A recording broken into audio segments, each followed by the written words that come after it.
Bismillahirrahmanirrahim. Assalamualaikum warahmatullahi wabarakatuh.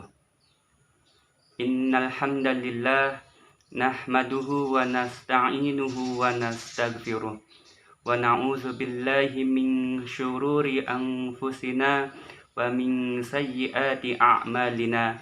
May yahdihillahu fala mudhillalah wa may yudlil fala hadiyalah. Asyhadu an la ilaha illallah wahdahu la syarikalah wa asyhadu anna Muhammadan abduhu wa rasuluh. Amma ba'd.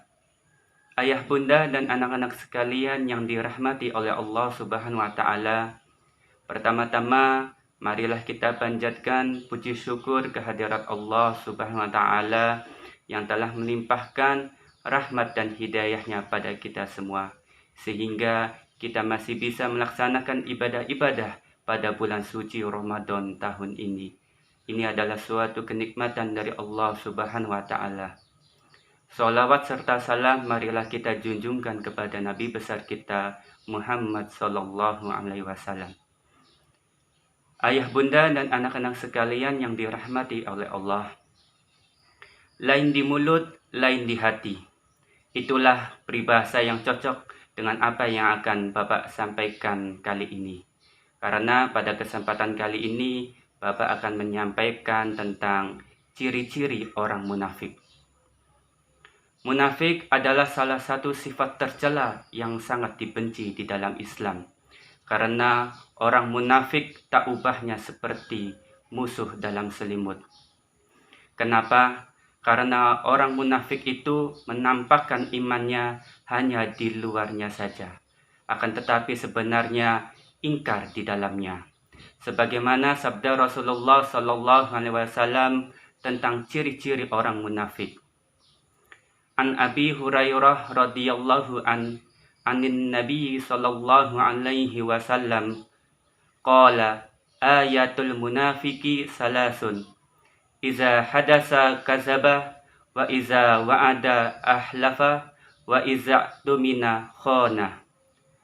Yang artinya dari Abu Hurairah radhiyallahu an, Nabi Muhammad sallallahu alaihi wasallam beliau bersabda, tanda orang munafik itu ada 3, yaitu yang pertama, apabila berbicara ia berdusta. Yang kedua, apabila berjanji ia ingkar, dan yang ketiga, apabila dipercaya ia khianat.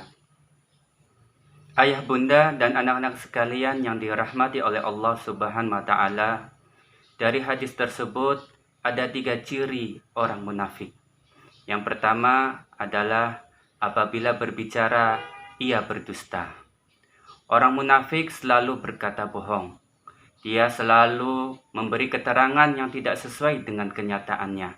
Akibatnya akan menimbulkan permusuhan dan keributan. Yang kedua, yaitu orang munafik apabila berjanji ia mengingkari. Orang munafik selalu mengingkari janji. Dia tidak dapat menepati janji dan perkataannya pun tidak dapat dijadikan pegangan. Dia tidak dapat dipercaya dan janjinya selalu tidak ditepati. Dan yang ketiga, apabila dipercaya ia khianat. Orang munafik selalu berkhianat jika diberi amanah. Amanah atau kepercayaan yang diberikan kepadanya selalu dikhianati dan disalahgunakan. Kehidupannya selalu merugikan orang lain. Artinya orang munafik ini sering dibenci oleh orang di sekitarnya. Nah, 3 sifat yang tercela ini sangatlah merugikan pribadi pelakunya, bahkan terhadap orang lain. Karena orang munafik adalah orang yang bermuka 2. Lahirnya kelihatan baik, tetapi hatinya busuk. Manis bicaranya, elok tampilannya, seakan-akan mereka teman kita, sahabat kita, saudara kita, padahal mereka musuh besar kita. Ayah bunda dan anak-anak sekalian yang dirahmati oleh Allah Subhanahu wa taala, selanjutnya hal-hal yang dapat kita lakukan untuk menghilangkan sifat-sifat atau perbuatan orang munafik. Yang pertama adalah selalu berkata jujur, berkata benar, dan tidak mau berbohong. Jika kita tidak dapat berkata benar, maka lebih baik kita diam saja daripada berbicara tetapi berbohong. Yang kedua adalah selalu menepati janji. Jangan berani berjanji jika kita tidak dapat menepatinya.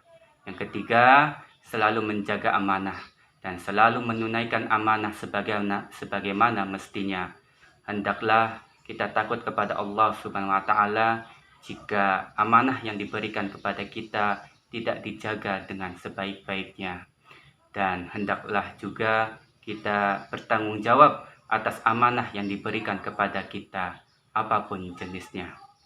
Ayah bunda yang dirahmati oleh Allah Subhanahu wa taala, dari uraian ini semoga kita tidak termasuk golongan orang-orang munafik. Semoga Allah Subhanahu wa taala juga senantiasa memberikan petunjuk kepada kita semua untuk senantiasa menjadi jiwa-jiwa yang memiliki hati dan pikiran yang bersih dan mampu terhindar dari siksaan dan balasan pedih dari Allah Subhanahu wa taala. Semoga kita terhindar dan dijauhkan dari perilaku berkata dusta, berjanji mengingkari, dan diberi amanah berkhianat. Mungkin itu saja yang bisa Bapak sampaikan, kurang lebihnya mohon maaf. Jika ada jarum yang patah, jangan disimpan di dalam lemari. Jika ada kata-kata yang salah, jangan dibawa sampai mati. Wabillahi taufiq wal hidayah. Wassalamualaikum warahmatullahi wabarakatuh.